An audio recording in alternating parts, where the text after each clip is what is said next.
I'm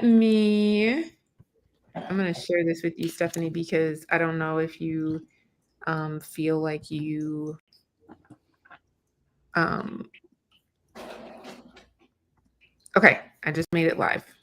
I just sent you an email, Stephanie, just in case. So I think we're live on all the platforms. Okay. I'm still Hey, everybody. Happy hump day. Okay, let me double check. Okay, it looks like let me turn back because clearly You're needed. it's not working. Okay, I got it now. Okay, all right, y'all. We back. The good doctor is back. All right. Welcome back. All right. Okay, so welcome. All right. Welcome. We're back live. The crew is back live together. So we're hopping on again. Listen, we told y'all we're hopping on every Wednesday, okay, at noon. And we are going to be here talking about all the things, right, that help make you recognize that you are wealthy and worthy. And this, of course, is leading up to our in-person event, which we are going to be postponing because of me needing to focus on my health. So we're going to postpone it. All of folks who have purchased tickets will be contacted and we will talk through kind of the logistics of that. And then once we have everything confirmed for the new dates, which will be in 2026, we will circulate those details and let everybody know kind of what's happening. So we not denied. We're just a little delayed on this. But in the meantime, we're still going to be hopping on as many of us as we can each week, just checking in with y'all as a community, helping to answer any questions that you may have with our various expertise, and just really giving you all some added value, right? And making sure that we're building our community. So welcome again. And if you're new here, drop us a 9. Let us know you're here. Let us know where you're tuning in from. Let us know what questions you have. We are always happy to engage with you all and to just really support you in whatever ways that we can. So today we got the whole crew here. We got Miss Talana here. We got Jeannie here. And hi. And we have Stephanie here today as well. So we're missing Conchetta today, who is our health and fitness guru expert. But we can also always have questions that go back to her as well that we can answer on future lives too. So we're going to jump in and get started. Today's topic, y'all, is about what do you do when success starts to cost too much? Ooh. Okay, let's do it. What do we do, right? What do we do? And all of us as entrepreneurs, CEOs, founders, right? We have understood success on multiple levels and have supported each other in our various endeavors. And so I think this is going to be a really critical and value add for you all coming today. So if you're here, again, drop us in the, I see Ashley Eden. Hey girl, hey. Is on. I see OG Frank is on. But yeah, let us know that y'all are here and drop us any questions that you may have. We're happy to answer those throughout the discussion. So Stephanie, you want me to pass it off to you? Yes, thank you so much and welcome everyone. This is a topic that I'm really excited about when success costs too much. So ladies, let's jump right in today. On a scale of 1 to 10, how successful are you all feeling? Ooh, how successful are we feeling? Ooh. Okay, so I can start.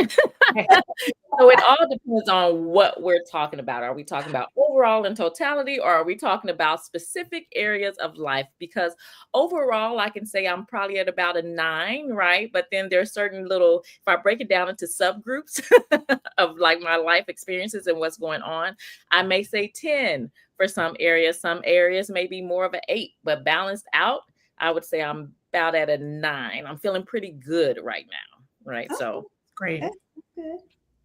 Whoever wants to go next. Well, I have been clear about this my entire life. I'm a particularly ambitious person, so I'm pretty rough on myself as far as this critique is concerned. So all women be mindful of that. I would say a 7 is where I feel I am as far as my success level at this point in my life. Okay, that's good. I actually would say I'm at a 10. Ooh. Yeah, because for me, success is living my life in alignment with the things that I value. mm, And, right now I'm valuing myself.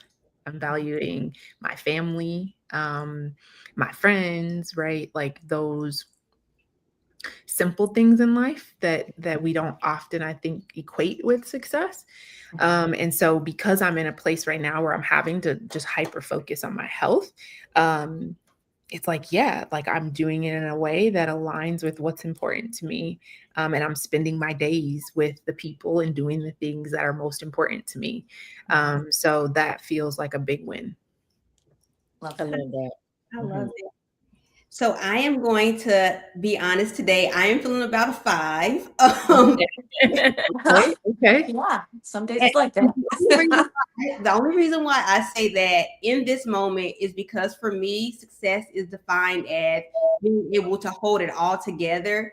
And in this moment, I do not feel like I am holding it together. Like I am feeling very scattered. I feel like everything that I know to be very on target all the time is not in order in this moment.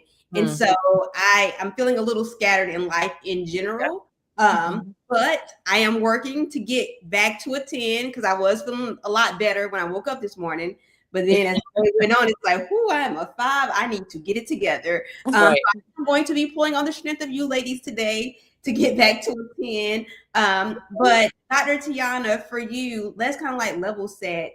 Could you share how you personally define this success? Yeah. I think I'll say this. Before cancer, it's really weird. I think it's like a Jesus thing, right? It's like before cancer, after cancer, right? But I think of my life kind of in those segments, right? Of like before cancer, I thought and defined success as like being really high powered in my career and I trained to be a scientist, to be a doctor, right? Like that was like the North Star. And so for me, it was like you get married and you have the nice house and you have the awesome career and you have the girl group and like, you have all of these things, right? That I think we tend to associate with success. That was my definition before. After cancer, I realized that none of that was actually authentic to me. Right? For some people, those things may be authentic to them, right? Those may be the things that they really attribute success to. But for me, it wasn't true. But I didn't know it wasn't true. Yeah. If that makes sense, right? I did not have that level of awareness. And so after cancer, I realized like, oh, these are the things that are actually really important to me and make me feel successful, right? And some of that is living in alignment with the things that I value that are important to me. And that does change, right? Depending on whatever season of life I'm in, I may value different things differently, right? And so for me, it's like, it's like living in alignment with my values. It's prioritizing myself. Right? Like staying authentic to myself and what do I know to be true? And so if I can hold on to those two things, then I'm successful regardless of what other people think or what the world thinks. Like that's just what it is. And then I would say another measure for me of success is like my level of closeness with the Lord. Because that is a goal that I have, right? To be more like him. I cannot accomplish that goal without some proximity. Mhm. Like, I have to be closer to him in order to be more like him, right? So I've kind of come to that understanding in my walk. And so for me, yeah, I would say would be the third thing that I would say is like makes me feel like, yeah, like I'm doing some things right in this life. Mhm. I love that. So you Good. talked about for you, your success essentially it is defined by how close you are feeling to God. For you, Talana, what does success look like for you? So for me, it is more so I define success as having balance, right? So prioritizing my health, prioritizing my family, being present for my family while creating a life and career that reflects who I am, right? Mhm. So it's about like peace at home. Peace in my home is so important.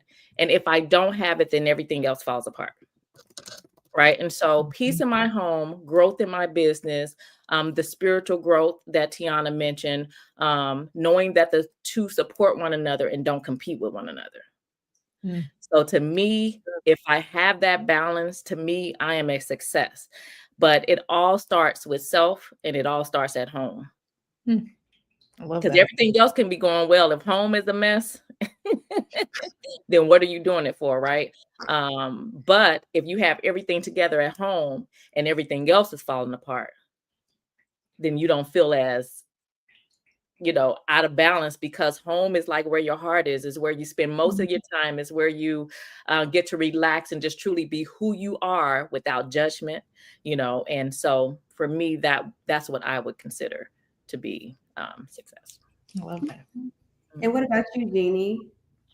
Oh, I think I've it has certainly morphed, and I love that, Dr. Tiana talked about that, this idea of like, as you grow, as you mature, as you Mhm. have these extenuating like life circumstances, you build a different capacity and you change sometimes route as to what is a part of your value system. Mhm. Um, I think I've always measured myself as far as success in the realm of an understanding of how much I could give. I'm a person who like Mhm. really values connection, really values community. And it's Mhm. always, since I was a really young person, it's been important to me to be able to give to others and show up for others. And especially doing so in the ways in which they need, the way they communicate they need, the way they non-verbally communicate the way that they need. And I think it's why I'm in the profession I'm in, right? As I can very well read between the lines and I have this very deep intuitive sense. And I think that's really important to me, just having this understanding of like I have the capacity to model and give the way for other people in my life on how to stay focused, how to stay encouraged, how to not always preserve balance per se, but how to inside of imbalance handle that imbalance well and understand and accept that that's a part of what's going on, and what is the value that it adds to your life and what is the purpose that it's adding to your life and experiencing that imbalance. I think it's also been about being educated, Mm. being very educated and understanding what's happening around me from an emotional intelligence standpoint, from an IQ intelligence standpoint, from a social intelligence standpoint.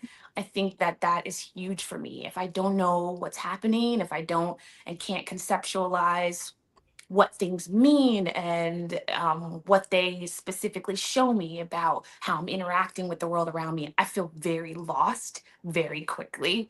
Mhm. And so that's why I noted feeling out of seven. It's because a lot of things that have been going on, even though the work is there, even though I'm showing up aligned, even though I feel like deeply intuitively on purpose, there are things that are happening around me that are like, they don't match. And I'm like, what do I do when it doesn't match, And some of that is like, there's emotional distress that comes in that. There's overwhelm that comes in that. And so being the type of person who is able to ride those waves with Mm. grace and with that spiritual anchor that, hey, listen, I don't know what's going on and I don't understand what's going on, but I know Mm. this is in the creator's hands. I know this is in the Lord's hands, and I can hold to faith when I have fear, Mm. and I can trust even though I feel uncertain. I think when I'm inside of that, that feels really good for me. But it's been challenging these days. So that's a big part of what I view as success. Yeah. What about you, Stephanie? I'm very curious about you. You know what? Jeannie just said something that just like struck me personally. Well, she said two things, right? So she said she's trying to figure out, how do you handle that imbalance well? But then she also talked about what do you do when everything doesn't match, right? Everything is not fitting into this perfect box. And for me personally, I was thinking about a time in 2020, at the height of COVID, right? My dad had a stroke and was on life support. I was going through a divorce and I was trying to manage how to be a homeschool teacher because schools were shut down, right? Mhm. And in that moment, there was so much going on with me personally, but professionally, my business was thriving. Like I was everywhere all the time, but internally, I was falling apart. And for me, to Jeannie's point, it didn't match up. And even going back to what Talana said about being, things not being well at home, when things are not well at home, it's really hard to feel aligned professionally. It is really tough. And so for me, during that time, I remember I was in a meeting one day and the person who I was meeting with, she was a client. She said to me, Stephanie, like you missed the deadline, like what's going on? And when I tell you, my background was a hospital, my background was really a hospital room, but I had like the Zoom feature up so you couldn't tell where I was at. And I broke down in that moment and I said, I just received some news that my dad is not going to make it. I don't even know why I'm showing up for you right now, right? And so in that moment, it was just like, man, this is not what success feels like. Like this is very heavy and it looks pretty based off of what I'm showing online, but my real life is really, really hard. And so that's kind of my take on it. But even transitioning back to you, Dr. Tiana, can you maybe share a personal example when maybe the hustle doesn't equal progress for you?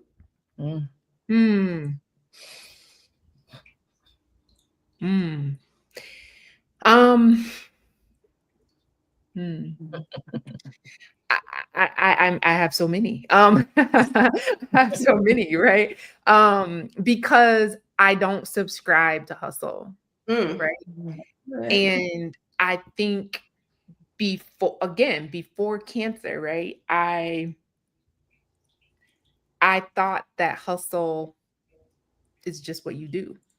And it didn't come out of nowhere, right? I watched women in my life, my family, my aunts, my uncles, my grandmother, like they were all working women and entrepreneurs. And so I just had, a lot of values aren't taught, they're caught, right? And so being in that environment and witnessing those women, it was like, oh, well, this is what you do. You suit up and you get ready to get after it, and it's taken some work, I would say, on reestablishing my identity. And again, much of that has happened with the work of the Lord of like recognizing like, what is my identity and how am I designed? Right. And just really coming into the awareness that like, as women, we are not designed to chase. We are designed to attract. And so there's nothing about hustle that keeps me in my nature. Right? Hustle takes me out of my nature. It takes me out of my DNA. It takes me out of the divine rhythm of my life. Right. And I didn't know that before. Right. And so it took life and experiences, as Jeannie mentioned, right, to be able for me to come into that awareness of like, oh, this is what he means. This is what the Bible means when it talks about the yoke is easy and the burden is light, or, and it's not that it's without work, right? But it's that I don't have to hustle. I don't have to burn myself to the ground and give away everything that I have to obtain any type of success, to obtain any type of wellness, to obtain any type of monetary value that provides and sustains my family or my life. I don't have to do that. Right. And that can be one of the hardest places to be, because especially when you recognize that you don't have to, but then you don't know another way. Like you're like, okay, right? It's like intellectually you get it, but then like that head heart connection isn't there. So you're like, okay, but how do I do that though? Right. And so it really just takes some of that internal work, being in community, talking about these things with other women, as we often do, to be able to like kind of figure out that path forward of like, how do I lean more into trusting? Right. And believing that this is actually my true identity, and all that other crap, I have to literally rewire my mind to think about it in a new way and in the way that God intended. Wow. So I'm going to toss it over to you, Jeannie. How do we do that internal work so that we don't always lean into hustle, even whenever there are other things going on around us? Yeah, I Mhm. think some of the hardest challenges are, first off, just to understand what it is that you're living and to have a sense of connectedness to what you're living. So when we say hustle culture, I think people hear it, and sometimes in a big way, it's touted as this badge of honor, right? Culturally in America, I think this is true. Within Black culture, this is true because of the way that we were raised, the way that was modeled. I love what Tiana said. She said, we don't always, when it comes to what's modeled for us, like we catch it. I'm like, whoa, that's huge. This idea that like, yeah, I wasn't taught it, but I caught it.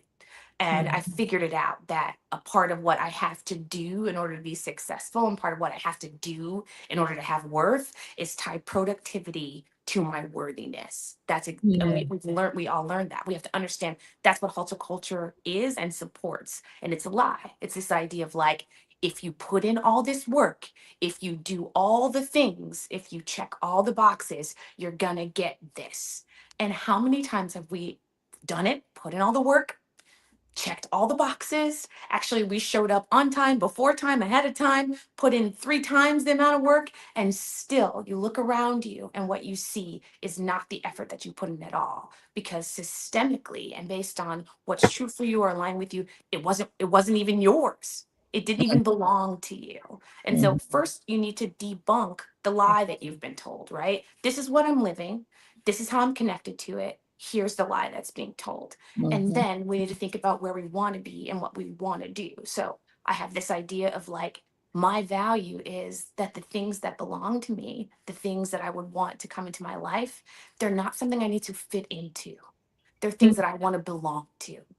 And what's the difference? When you fit in, right, you keep trimming yourself. I liken it to, something being needing to be, you bought it like oversized and you need it to be tailored to you, right? So you keep tailoring so it fits well, so you get in there good. Versus belonging. Belonging is, I walk into a room and those who, when my light shines, they see it and they walk toward it. They literally come and I receive that. And that means the way that I talk, the way that I dress, the way that my energy shows up, it is a match to those who are meant to be mine, who are assigned to me. And those are the people who follow suit. And those are the people who connect to me. The same as any opportunity, the same as any educational system, like whatever gravitates towards me, whatever lights me up, that's what's mine. So listening to that is extremely important when it comes to making those shifts. So I know it's important for us to listen to ourselves, but what happens, Talana, when we start allowing outside noise come in and also impact us? How do we set those boundaries to ensure that the people around us are not also contributing to our burnout? Oof. This is a good question. So I am going to speak from the experience of my DNA surprise with this one, okay? Found out my father wasn't my father at the age of 39. Totally blew my whole world upside down. I had spent most of my early childhood and young adult life being a people pleaser. And when I say people pleaser, I mean I'm trying to please family. I'm trying to please friends. I'm trying to please people I don't even really have a close relationship with, right? Just the people pleasing mode, and was totally burning myself out, right? The DNA surprise, though, halted everything, including my perspective on life. Okay. I started to really take a step back and take inventory of who was around me, why they were around me, And if the pull from one another was reciprocal, to where I wasn't just pouring out and emptying myself out and not being poured back into. And so that DNA surprise really made me stop. First off, trust was broken, major trust line was broken, right? And it just made me sit back and analyze every aspect of who I was, what I wanted in life, and how I need to show up for myself. Because when I don't show up for myself, I can't expect others to do the same. So for me, creating boundaries looked like understanding who I am, what I needed, what I wanted, and who in my circle could actually help me achieve what it was I was going through in life or whatnot. And also who was pulling from me and who was pouring, and who wasn't balanced in that, right? And so that's why I created the relationship reset, because I created 4 categories of friends, what the characteristics of all of those categories are, and how you can place the people in the proper place so that you in return don't hurt them, but at the same time keep yourself safe. And so for me, it looked like I can't hang around certain people that I used to be able to hang around. It looked like I can't share intimate things about what's going on in my life with people that I know are not equipped to help me navigate it. It looked like me cutting some people completely smooth off and learning how to be okay with it, because that's that guilt that comes because you have been so much the person that shows up for everybody. The guilt that comes with now closing those doors can keep you stagnant and keep you in the same place. And that was just something after that surprise that I was just no longer willing to do. And so it can look like many things, but you have to do the work within yourself so that when you are making those decisions, you know for sure that this is what is needed for me in my life and the path that God has me on. And I cannot jeopardize or compromise that, period. Okay. I love that. And so, Dr. Tiana, we know that setting boundaries is something that you have to be very intentional about, right? Yes. You're Yes. always talking about, mindful intentions. Can you walk us through how we as women can set better intentions, maybe even on a daily basis? Oh, yeah.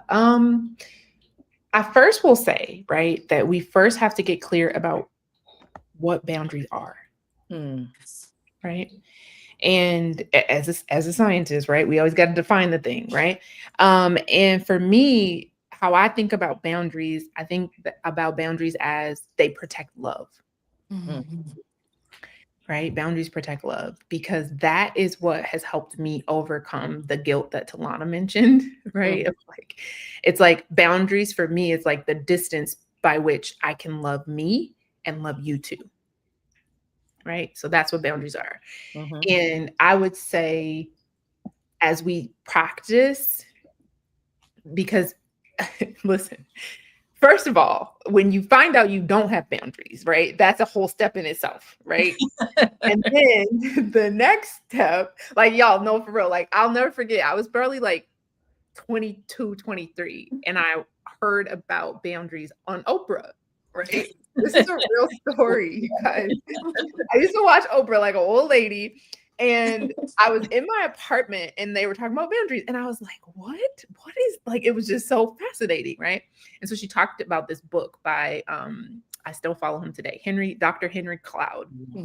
Right. And he had this book called Boundaries. And so I was like, I'm going to order this book. I'm a reader, right? But the reader is the leader. So I was like, I'm about to read this book. I read that book, y'all, and it blew my whole life up. Right. I was like, I don't know what to do with this. Like, I know the boundaries. I didn't know what boundaries were. Yeah. Like, it was wild, right? But after that, right, I learned it's just like anything else. It takes practice to build your capacity and your competency in that area, right? And so it's like you have to start practicing it, and sometimes even in the small ways, right? So like one of mine when I first started boundaries, and y'all can do whatever you want to do with this information, but it was making sure that when I was at work, that I took a break to go to the bathroom. Wow. Okay. This was literally like, y'all want basics, right? Mhm. This was a basic thing because at the time I was a social worker and I worked in the field all the time, right? I was in and out of houses and I worked with homeless families. Mhm. And I would go hours. I mean, you know, I got to get to this next client. I got to do this next removal. I got to do, right, all of the things, right?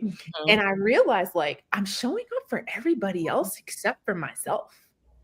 Right. And so I was like, okay, what is one small thing that I can do that, because you never go to the bathroom in a client's home, right? So then it was like, okay, I got to rearrange, you know, my whole day, my whole schedule, and it is what it is, right? But I started with that. Like when I had to go to the bathroom, I was getting up, ending the visit or doing whatever it is I needed to do, and I was stopping at a gas station or some fast food place so that I could go to the restroom. Like, and from there, you know, how you do one thing is how you do everything, right? So once you start to practice it, then it starts to show up in other areas of your life. And so, you know, now we're over, 10, 15 years later, then it's like, okay, great. Like, I feel like I got a good handle on them. Right.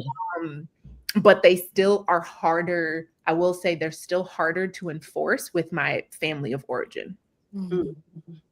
Yes. And when I say family of origin, I mean, parents, siblings. Yep. They are the hardest to enforce because they are the people who have been with you the longest. And so they've known you probably the longest without the boundaries. Right. And so when you're re-engineering that, it's like it takes some reinforcement. It takes for me, some distance because I needed to practice those boundaries in confined time constraints. So sometimes too much exposure would let me know I hit my capacity. So you kind of have to temper yourself and just be kind to yourself and gentle with yourself. But those are some practical ways I'll say that I started to develop boundaries. Yeah. I love that. And so, ladies, I could talk to you all day, but we're coming up on time. But before we hop off, I want to know for the ladies who are going to join us in Atlanta, or just, anyone who is watching, what advice do you have for people who feel as if they are juggling both ambition and burnout at the same time? Now, we'll start with you, Jeannie. Absolutely. I think what I want them to know first and foremost is that it's normal. It's absolutely normal to juggle these two things at the same time. And this expectation that we're always going to show up and be 100% successful at having the perfect balance in life, at giving just as much to ambition as we are to our personal lives, and as we are to the people in our lives who we love and care about. That expectation is a really high expectation. You've got to ascertain what balance works for you and note that, hey, if there's a little bit more that I'm giving to my ambition in this month, then what are the quality ways that I can show up in my personal life so that I'm not taking away from it, but my presence is really and truly felt. And what I am doing is meaningful to me and matches my values. That's how we really stay balanced, right? It's in knowing that, hey, what I'm giving is not me living halfway. What I'm giving is me living fully, even though I can't do so much. I can't do the same amount here. I can do quality work in my personal life or quality work in my ambitious endeavors. And it packs a powerful punch. And when we're aligned, we do that so well because we know we get the feedback from it in the way we feel inside, in the way our bodies feel, in sometimes the way the world reacts. Not always, but sometimes. Yeah. Love I that. love it. What about you, Talana? I would say we need to start being more realistic with ourselves and honest with ourselves with what how much we can carry. I think we are sometimes overly ambitious And we want to be so successful and so great in all these areas of our life that we're really being unkind to ourselves. Like we're telling ourselves, like you can do this, and you could be this and this.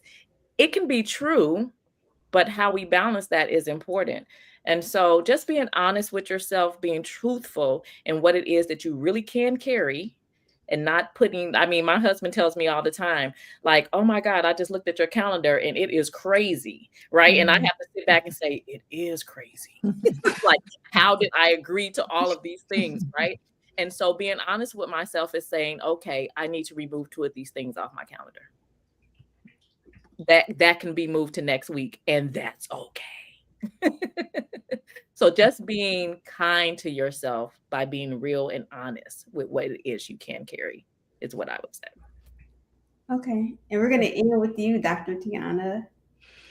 Yeah. Okay. Can you state the question again? I'm sorry. I was listening to the other ladies. Oh, no. I said, what advice do you have for those who are watching who feel as if they're juggling both burnout and ambition? I would say if you're juggling burnout and ambition right now in this moment, put the ambition down. Ooh. Come on. I mean, I really, right? Because burnout to me is where you've reached your capacity. Mm-hmm. So there's no reason to even consider ambition at that point. Like it to me, like that's when you're bleeding out, right? And it's like, oh no, this is an emergency situation. And so you need to pause.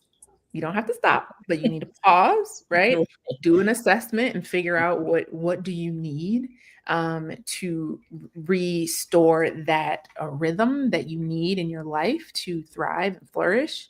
And then give yourself, like Talana said, a reasonable timeline and expectation for when you are ready to pick back up the ambition, right? Like, and I'm not speaking of this from theory, right? Like we started this conversation with me saying we're not able to do Wealthy and Worthy this year because I need to focus on my health, right?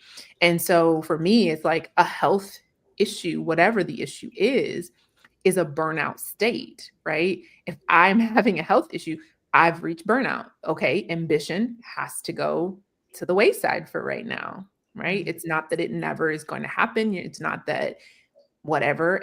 And if I really wanted to, I could push through, but for what? Like, for what? I don't have anything to prove.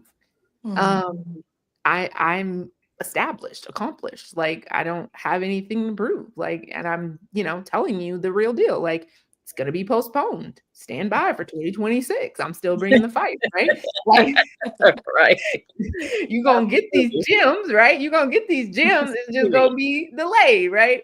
So I'm saying it because I think sometimes when people hear me speak, it's always like, not always, but I often get people, their attitude is like, well, yeah, it's easy for you to say that, right? Like your life is great or you're Miss Perfect. Somebody said that in a coaching call to me yesterday. You're Miss Perfect, right? Wow. I don't take it personal, right? It has nothing to do with me. It's a projection. Right. Yep. But, right, it helped me come into the awareness like, oh, that is actually how some people perceive me, even some of my clients, right? And so it's like, I'm sharing something, like I said, not in theory. I'm sharing with you actually in real time of something that I'm walking through myself. And I'm telling you what I do. I'm not telling you what I think sounds great or sounds sexy. And so part of that is like, to me, that is what is successful. That's success, right? Again, walking the walk and not just talking. Like I think so many experts and folks that are online, right, are spewing advice and things and whatever, and their life does not reflect even half of the things that they're speaking about or talking about. Right. And so, and not to, judge or whatever, but making a clear and sober assessment of what's happening, right, in the world. And so I think we have to be very discerning about who we're following and listening to, and be very committed to inspecting the fruit, Come right? on. Because you will see, right? It'll speak for itself. If Absolutely. those things are showing up and reflective in people's lives, but oftentimes we're moving so fast that we don't have the ability to decipher if what they're saying or teaching you or preaching to you matches what is showing up in their life and how they're showing up in their own lives, right? Yeah. So Absolutely. do your due diligence, right? It's okay to follow experts and to glean wisdom from other people, but do your due diligence and make sure that these are people that you want to model your life after or receive insight, direction, guidance from. And yeah, that's it. I'm done coaching, but I just, you know. For the mic, we would drop it right there. Drop mic. Yes, for sure. So good. Well, everyone, thank you all so much for joining us today. If you enjoyed this, please share it with a friend. But most importantly, keep showing up for you if you don't show up for anyone else. But until next time, we will see you next Wednesday. And thanks again for joining us. Bye. Take care. Bye, guys.